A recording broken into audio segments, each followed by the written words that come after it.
I would say, so you brought up mystery, and I think that's an important word, an important concept, but it's one that's often misunderstood, right? So people tend to think of mystics, right? That's a unique class of people who go off and fast for a really long time and try to see heavenly visions, and maybe they take some LSD, right?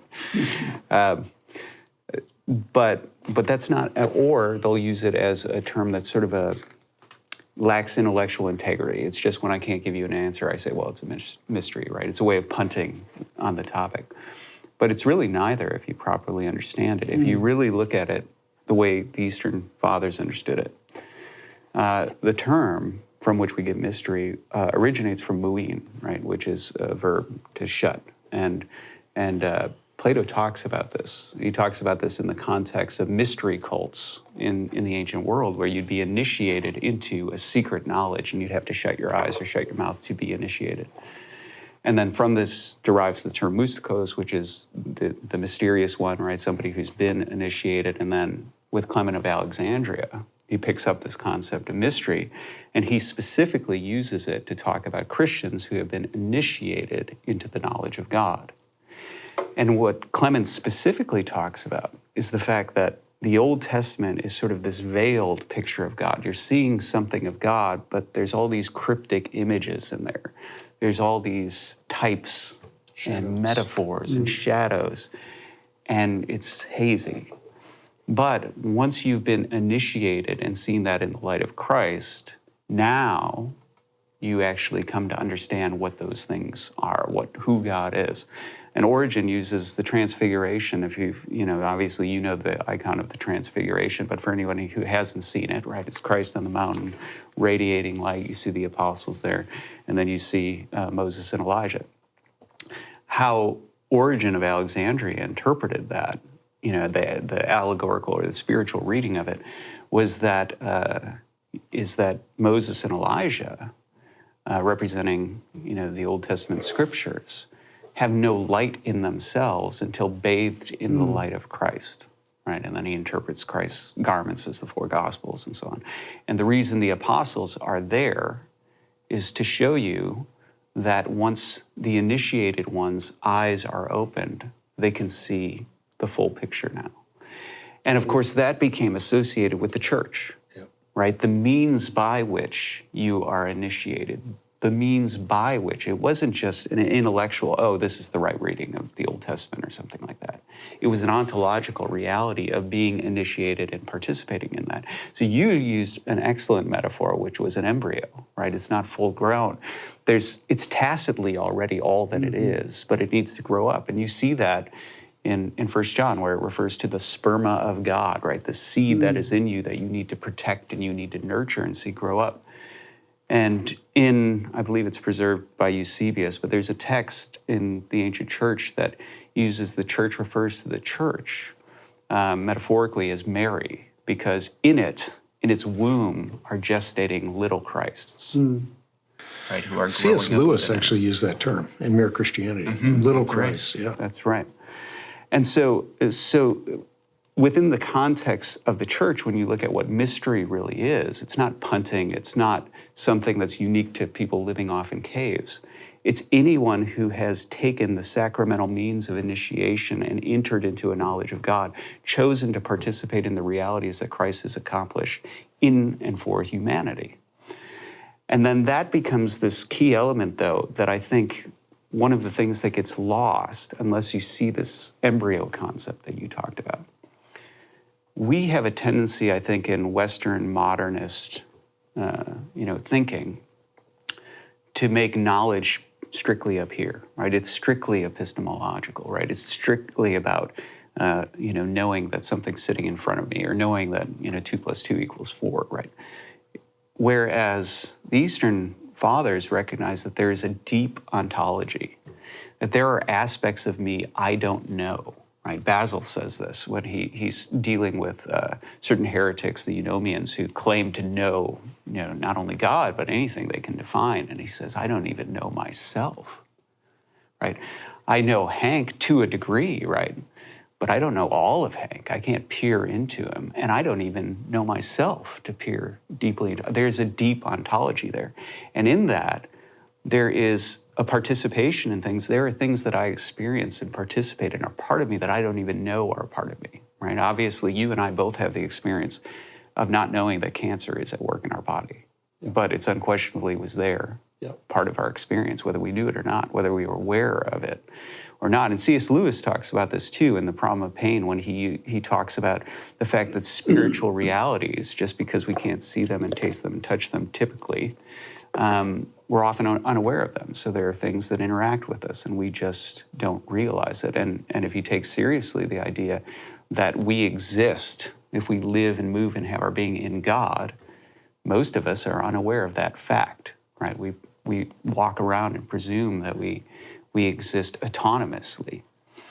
But once you recognize that there are these deeper realities that we participate in, things that are there that we aren't really aware of, what you move into is this idea that participating in the church, partaking in the sacraments, there are realities there that we begin to have a knowledge of God that is deeper than just being aware of God.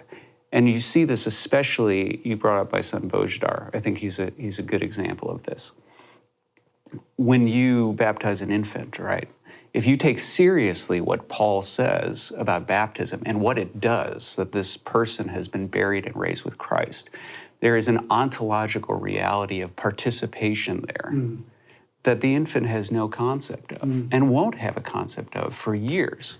And maybe they grow up and at some point they come to understand it and they're like, oh, now I know God. But even that, it's a way of making knowledge merely cognitive as opposed to making it an ontological reality. My son 𝘍𝘍𝘠 is, I think, an excellent illustration of this. He's developmentally delayed, right? We adopted him when he was 7 and he was severely damaged because of neglect in the orphanage, and he has permanent damage from that. I don't know what 𝘍𝘍𝘠 understands about, the faith once given over to the saints. I don't know. At least not rationally. Yeah, I don't know what he's aware of about it. But what I do know is that if I take seriously Paul's statements about baptism, if I take seriously John's statements about you having a charismata, an anointing from the Holy One, right? If I take seriously what Christ says about, unless you eat my flesh and drink my blood, you have no life in me, and what that means on the flip side of actually having that life in you, I can't deny, without rejecting all of those claims, I can't deny that 𝘍𝘍𝘠 knows God on a deep ontological level, whether he's aware of it, whether he propositionally understands it or not.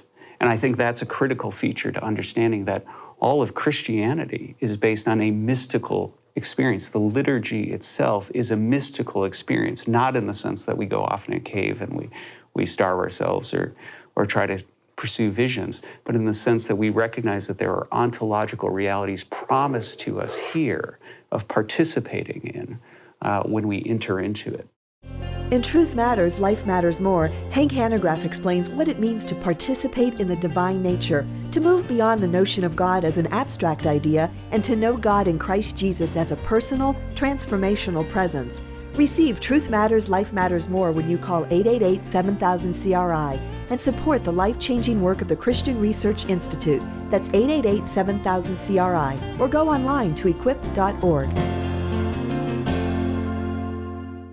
I want to dive into that a little more because either one of you, all three of us, when we think of the difference between Eastern and Western theology, I think you both have sort of made that cleavage in a sense by saying that in Western theology, the emphasis at least is in knowing, in understanding, in explaining. So you take the Eucharist and with Roman Catholicism, for example, you say, well, this is transubstantiation going on. They have the Eastern Church saying, This is, to use, ironically, a Latin phrase, this is the mysterium tremendum et fascinans. It's the mystery that causes us to tremble and yet attracts us. So it's a mystery. It's not something that I can comprehend, but it is something that I can experience. So it's not just a head full of knowledge and a body unable to fend off sin, but it's experiencing Christ such that we can become his imitators, not in our own might or power, but by his Spirit. So this cleavage between knowledge, which is important, but I wrote a book called "Truth Matters, but Life Matters More." But between knowledge and the experience of life. But I also want to park on this subject that both of you have alluded to, and that is the subject of baptism.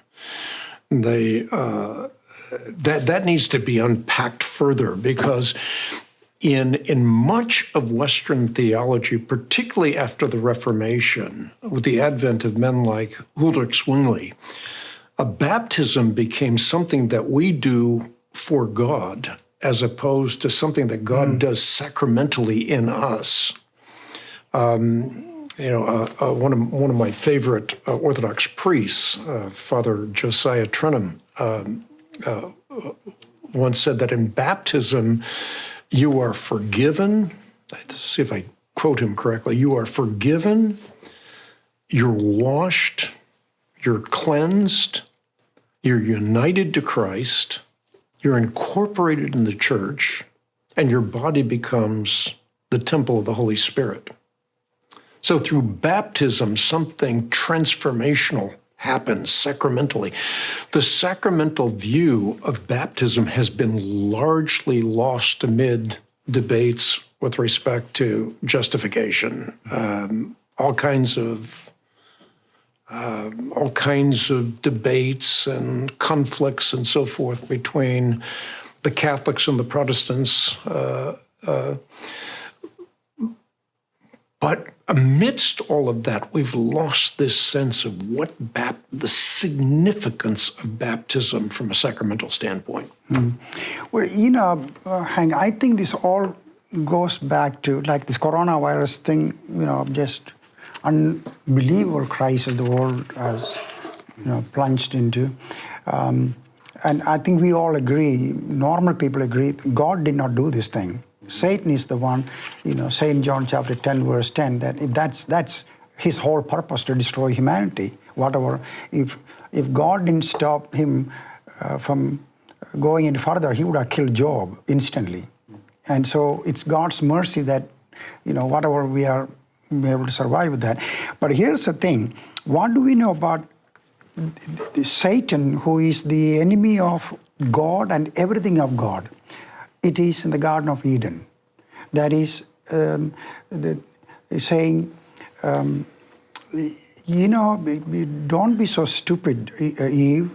You can know what's right and wrong. The innocence was gone by choosing right or wrong. Throughout the history of the church, even before that, remember 300 years before Christ was born, there was a group of people called Pharisees.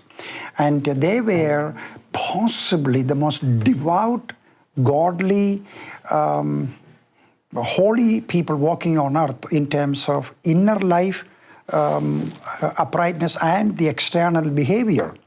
But by the time it came 300 years later, in Jesus' time, they crucified Christ.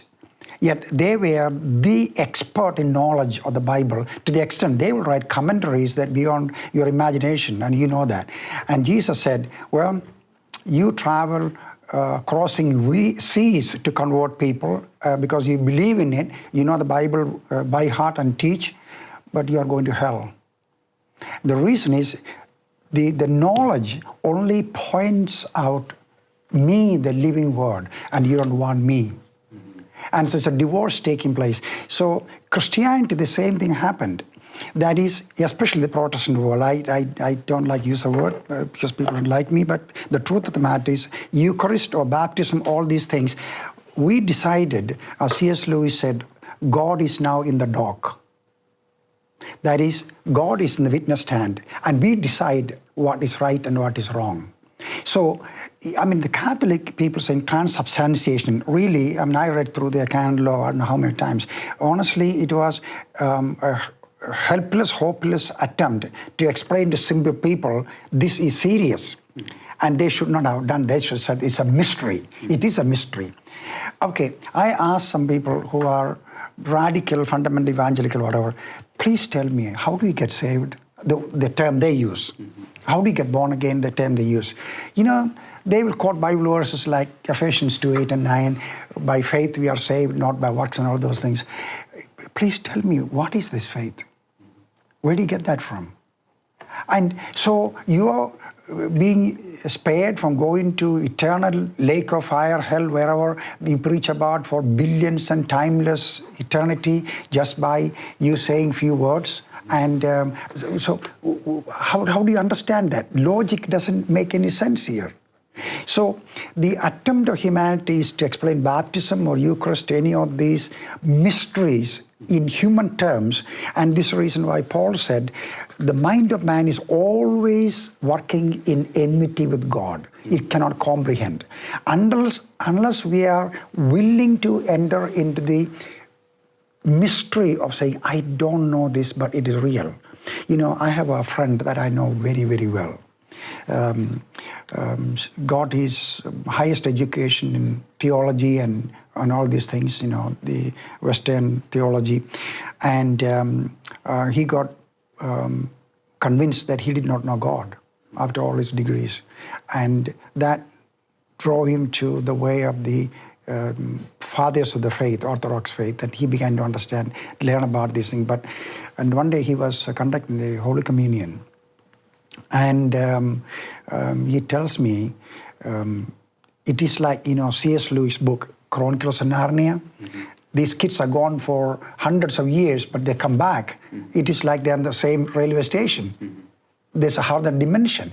And this guy, as he was raising the chalice and the pattern, you know, in his hand, all of a sudden the time stood still. His eyes opened, and he's looking at beings, angels, and people.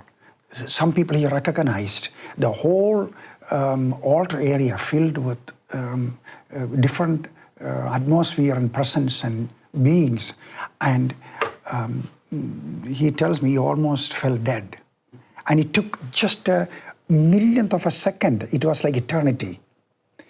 And I think God did that for him because, you know, he tells me he read so many books, so many things that this is true according to the Hebrews, but he never could understand it. And so when we say Eucharist, it is, you know, like I use illustration, you know, chronos is time by Greek's explanation. It is a river flowing never to end continually, the time that God made for us. But there is another word for time also, kairos. That is the event that happens in the present immediate moment. So Jesus died on the cross in the river of time, but in a particular time. But that particular time is part of the river of time. So when the sacrament is offered, the Eucharist, actually this eternal sacrifice, therefore it is not Jesus crucified every Sunday, that is eternal. It continues never to end, that the reality of Christ dying for me on the cross, I can be saved. So this is a timeless reality. When people realize that when Jesus rose from the dead and he said, do this in remembrance of me and all that, and how he described that thing, it was not just looking at the photograph thing, it is much more, you know, real when you understand that. And the Western mind want to have their knowledge satisfy them about this thing I'm doing, the logic. But faith is beyond logic. It doesn't, the sick man comes there, laying there, and Jesus' first word is, your sins are forgiven. And the people say, this is stupid. And the guy is sick, you know. And so you see, the Western mind desperately want to explain God. That's the reason all these preachers, you know, for 1,500 years, there was no pulpit in the church. It was the altar table. And the baptism, the same thing, which there was a time I preached, unless, you believe and be baptized, you are damned. And I honestly feel sad about those days, and I didn't understand it. Baptism is an act we do for God to open His grace into us. This is, He is the one who makes the covenant. It is not a contract. But once people understand this, I'm telling you, a lot of people are going to ask the question, am I going to heaven? Salvation is redemption is a very serious question. And that's the reason I am recommending everybody to read Hank Hanegraaff's books, Truth Matters and Life Matters More. And of course, I'm promoting the book so much, and he's not still giving me any money for it either. I want to pick up on something that you said with respect to the Chronicles of Narnia, because you've brought this up many times in conversations privately and some public conversations as well. You talk about the significance of getting into the wardrobe, mm-hmm. and then going from the wardrobe into Narnia. The reason I bring this up is that we are wretched flatlanders. There's a world outside us that is just waiting to be explored. I kind of want to pick up on that a little bit, but I also want to pick up on this, we're talking about Western and Eastern theology and so forth, and I don't think we want to become dichotomaniacs, where we're making false dichotomies between Western and Eastern mind and so forth. Oftentimes it's a matter of emphasis, right? But I do think that there's a fundamental issue here, and that issue is Orthodox anthropology. So in Western theology, the arch typically extends from fall of Adam to redemption, the second Adam, Jesus Christ.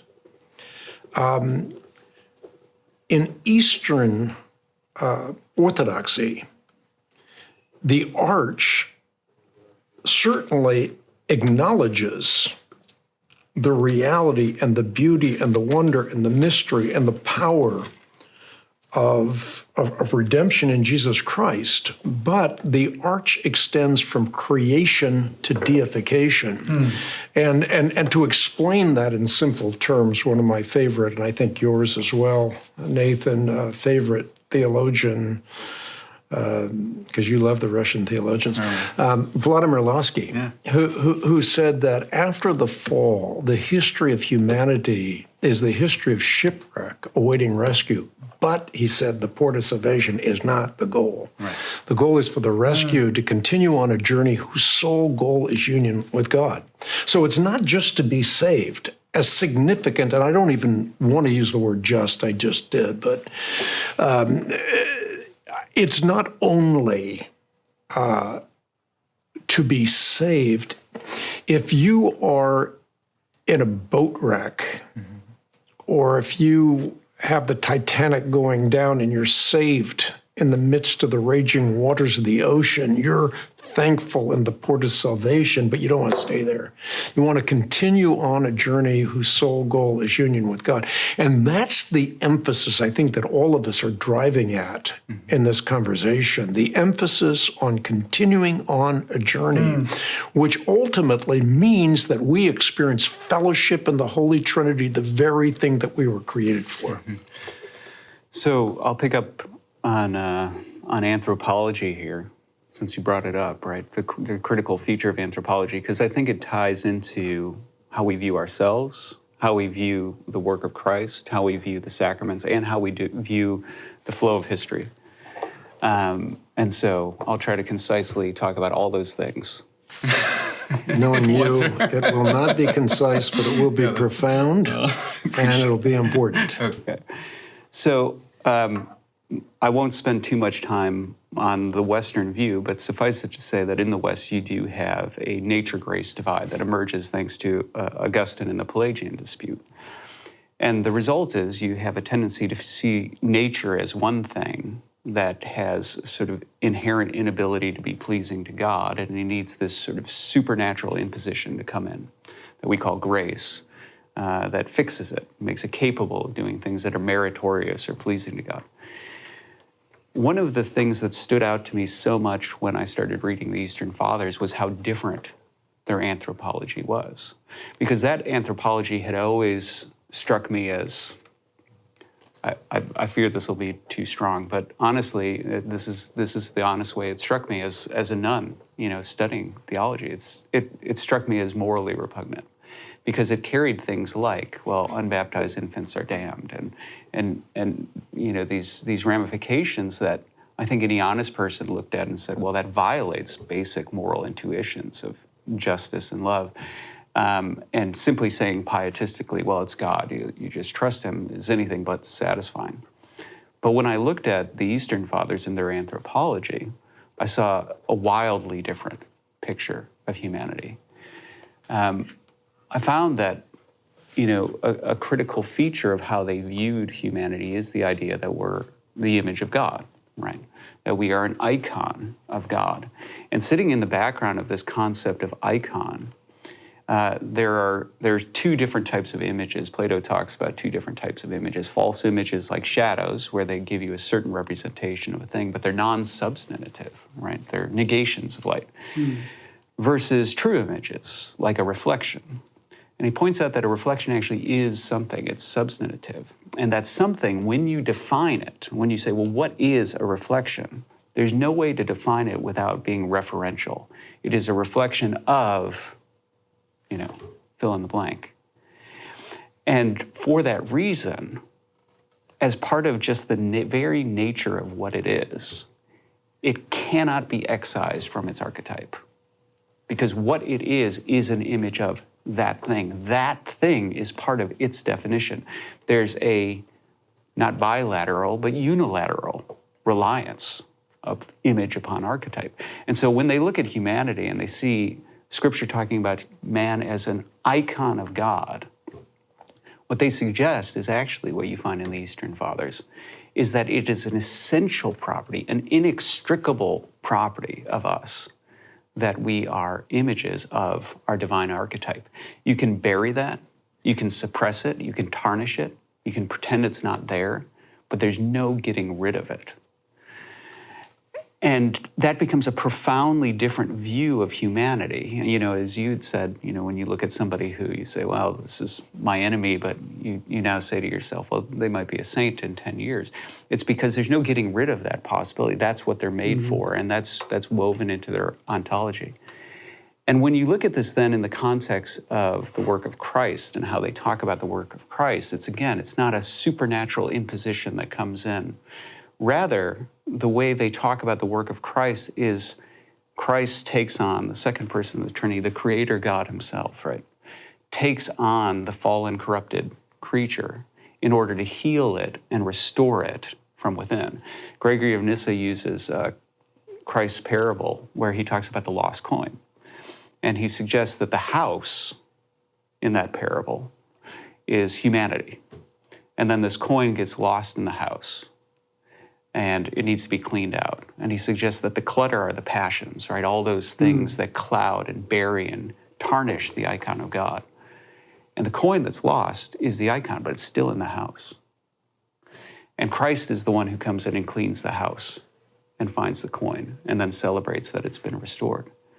And you see this also come through in people like St. Anthony, who when he talks about the human soul, he says it's been twisted, it's been tarnished, but if you just untwist it, it does what it's supposed to do, which is to take on the attributes of its archetype, just like an image, right? Just like a mirror might be tarnished or warped. But if you unwarp it, if you clean it, it now again reflects the attributes of its archetype. It's like the healing of a sickness. That's right. And so that's central to what humanity is and what we're supposed to do. Now, I think where this ties into the long view of history, what's critical to recognize is they draw a distinction in looking at Genesis, right, where God says, let us make man in our own image according to our own likeness, and then he makes man in his own image, and likeness isn't repeated. And they think that's important. And why is it important? It's important because when you're talking about self-determining free creatures, right, that's how they use the term freedom, right, it's self-determining. When you're talking about something that's self-determining, it has to participate in its own creation. God can't make a completed human at the outset without its synergistic, right, without its cooperation. And so when you look at them in that context, you realize that the making of the creation is not complete in Genesis. We're still in the creation narrative, which is why they talk about the 8th day of creation that we await, because we're still in the creation story itself. And will always be. Well, this is the part where what we look at here. This is the long view that Lohsky talks about, where in some ways recognizing that we're very early in the narrative. And I found this to be critically important in 2 areas that we've already brought up. Well, one was the problem of evil. I hinted at the problem of divine hiddenness. And I think this is critical to both of those problems, because on the one hand, looking at the problem of evil has a very present view of reality. This is just the way the world is supposed to be. The story is just what I see, as opposed to taking the long view and saying, well, what if we're in the prelude of the story, right? Then, it's hard to assess these sorts of things. The other, and so the long view of that redemption story, the long view of us being in the creative narrative that has, ways to go, the long view of saying that God began creating, we have to participate. We derailed the creation process, and the Creator God himself entered into it in order to heal the process, and now invites us to continue the creation process and enter into that, completing our making. That changes the lenses through which you look at the world, through which you look at corruption, evil, death, and so on. But the other aspect of this, which is so critical, is the problem of divine hiddenness, right? You had shared a story the other night when you were talking about seeing a child on the side of the road, nursing off of a female dog, right? And you had said, if this child has a guardian angel, where is it, right? Like, where is God in this? And similarly, I was reading your book, Our Orthodox Moment, right? And you talk about the disaster, right, that hit, and you talked about your father's response to this. You remember the story I'm referring to, the massive flood. Was it a typhoon? I want to say, and you talked about seeing all the dead people, who had, from that tragedy. There's something palpable about looking at that and saying, where is God? Hank Hanegraaff's most personal book ever, Truth Matters, Life Matters More, is a vulnerable voyage detailing Hank's pilgrimage from a life devoted to the defense of truth, because truth matters, to his discovery that life matters more. Receive Truth Matters, Life Matters More when you call 888-7000-CRI and support the life-changing work of the Christian Research Institute. That's 888-7000-CRI, or go online to equip.org. But one of the things we begin to recognize when we recognize that we as creatures are supposed to be energized by God, we're supposed to participate in God, we're supposed to be conduits for God, is that it opens up this door of recognizing, well, we make a mistake if we look for God in between things, right? I say, well, I'm looking for God, so I don't look at Hank, I don't look at you, I look for God to show up in this empty space right here, something like that. As opposed to recognizing that the world as it's meant to be is a world where what I see, energized by God, and the glory of God is palpably present there, and God is not distant at all, because I see the energy of God. I see God himself, and that's the way the world's supposed to be. But on the flip side of that, what that means is that we truthfully disrupt God's presence in the world when we resist it. And that's a critical feature also of how we look at the hiddenness of God. Because the question that I think is always critical when looking at some of these tragedies is saying, two questions. One, where do I see the devil? Right? And you brought this up earlier. The second is, where do I see God? And in the story that you shared, it was very easy to see the devil in all the dead people, in all the weeping, and all the tragedy. But in your story that you shared, it was also clear where God was. In your father, who fasted and prayed and stayed on his knees for days weeping over the loss of that life. In your father, that's where you saw God.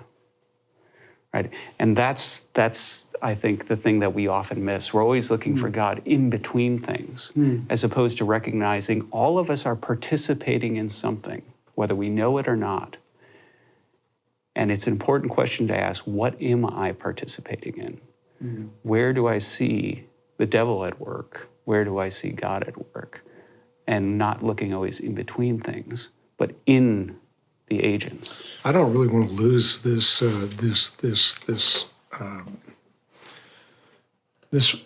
important issue that we're grappling with here, anthropology. Ephrem the Syrian talks about how paradise was created as a liminal space, a space in the created universe for divine and human interaction. And he pictures paradise not as a flat land, but likened to the mountains of Zion. And he sees the tree of life at the apex of the mountain with the Shekinah glory of God, and the tree of knowledge halfway up the mountain. And Adam and Eve, they stop halfway up the mountain and they want to become gods through their own prerogatives, on their own terms. So they buy into the seductive hiss of Satan. You will be like God. But Adam and Eve were created in this narrative. They were created to continue ascending the paradisical mountain to the mountain peak and forever partake of the tree of life. And forever, you're talking about this continuum, not only in this life, but in the life to come. Forever partake of the tree of life and forever ascending more and more into God-likeness, becoming more and more like God. Something that never ends, doesn't even end at our death, doesn't end in the new heavens and the new earth, coming down out of heaven from God, prepared as a bride beautifully adorned for her husband. It never ends because God is ineffable, he's unknowable. And so forever we will be moving towards knowing God more intimately, but that's an inexhaustible thing, just as the universe seems to be inexhaustible. We can never come to an end of exploring the universe, and if we could, God could create new universes for us to explore. The point being that the idea is to partake of the Eucharistic bounty and become godlike. So we're created as icons of God, but we're also created to becoming more and more like God, not in his essence. We can never attain to identity of essence. But going back to what K.P. was talking about earlier, by partaking of the Eucharist, we are partaking of the tree of life that was originally at the apex of the Edenic garden, with the Shekinah glory of God. We're partaking of the tree of life. So in essence, I usually try to explain it this way, that there are three trees.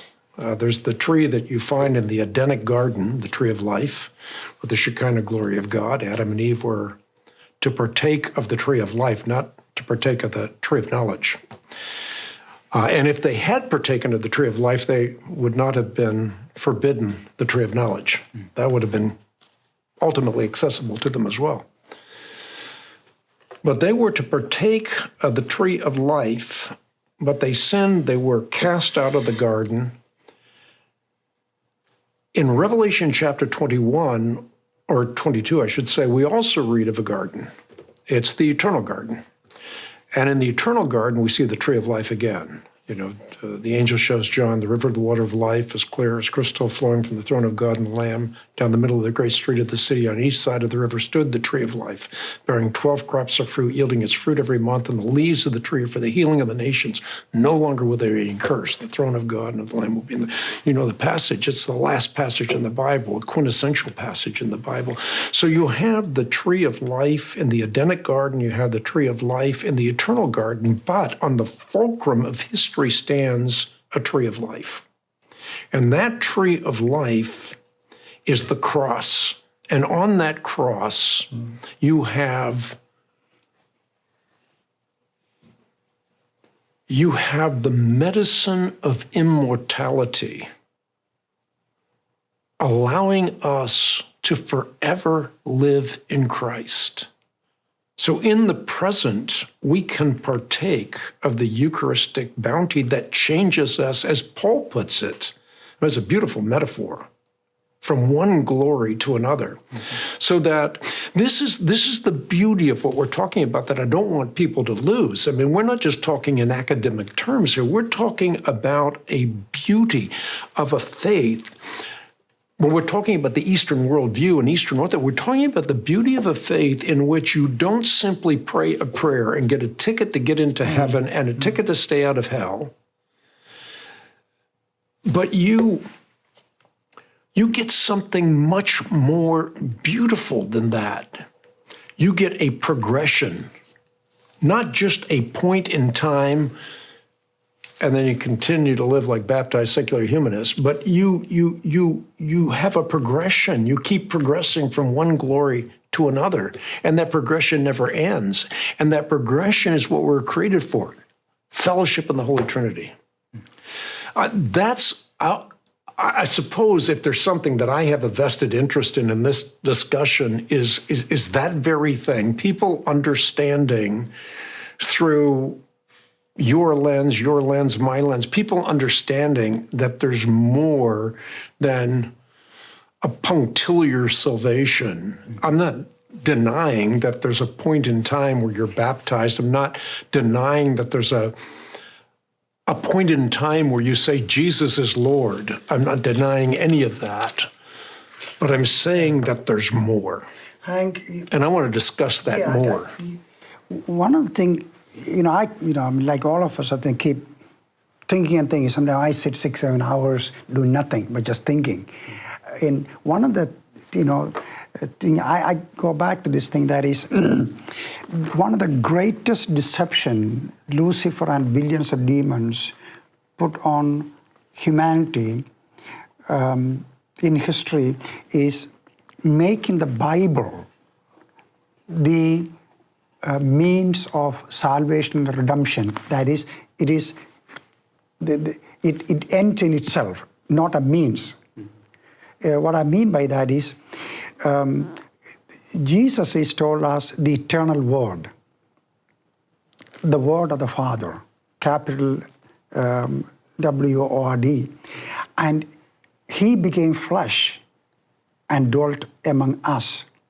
And there are people who just study and read and memorize all these things like the Pharisees and obey whatever it says, like the Ten Commandments. Better watch it, K, because that's what I've been doing all my life. But Jesus, when Abraham, he left billions behind and walked obeying God and everything, and he went through all this crisis and everything. Finally, God tells him, I'm listening to Genesis now, by the way, on the tape when I walk. And there comes that verse in 22, I think. It says, Abraham, your son, the one you love, Isaac, offer him as a sacrifice. And I honestly, I can't even imagine he did that, but he took the boy to be sacrificed and he raised the knife. And then the angel calls out, Abraham, Abraham. The amazing, the quality of Abraham's heart. If I were him, I say, I don't want to talk to you. You already killed my son. Here it is. But such a tender heart he had in obedience. And the angel said, don't touch the boy. Then the next statement, now I know that you fear God. We don't say, now I know you obey God, now you sacrifice everything, you are the greatest preacher of the world, you built the greatest thing in the world. No, now you fear God. The scripture should lead us to experience God, not to explain God. The Eucharist and Christ alive, the mystery of it is for, I don't understand it. That's my brain get tired of it. So what did Jesus say? Unless you convert and become like a child, you cannot enter the kingdom. That is innocence. That means I don't understand, but I believe it. And this is the reason why I think our Catholic brothers and sisters made the mistake of trying to explain it. But the truth is, the life of the living Christ, we abiding in the tree and He in us. And so salvation and redemption, reconciliation is like somebody who got sin. I mean, we got a hospital, medical college, one of the best in the world, I think. People come there sick, Nathan, and if they say, give me an injection and I will go home tomorrow, the doctors will say, you are stupid, you're going to die. You had to stay here 3 months because you've been sick for 30 years now, at least.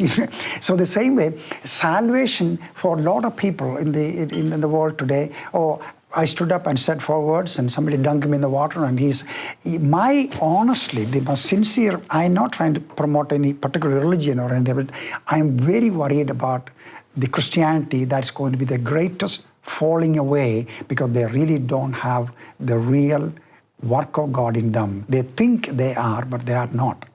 And so the transformation of our life is like somebody who is sick. I mean, the humanity is sick, and we still have the image of God in us. And what we need is healing. And the healing only comes from the medicine, the blood of the Lord Jesus, the antidote. And once it's the antidote to death. Exactly. Yeah. And so we are changed by that. So people can say, well, you're promoting this, you eat this and drink this and you're going to be... No, that actually is an acknowledgement, like you said, participating. Mm-hmm. So His grace, and He's the one who began this good work and who will complete it.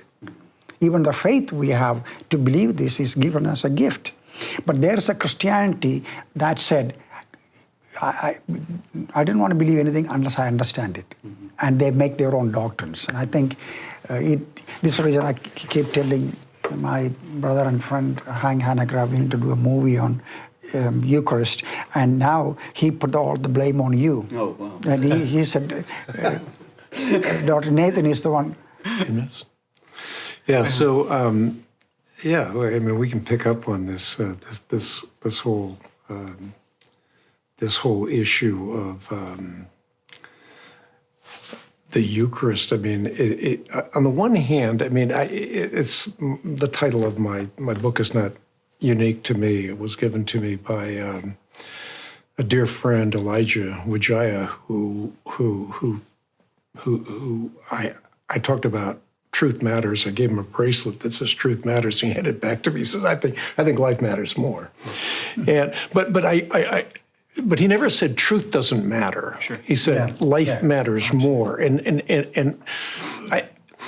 I suppose we only have about 5 or so minutes left in this segment. We'll do many more, I'm sure. But I want to talk about the fact that we don't want to be dichotomaniacs.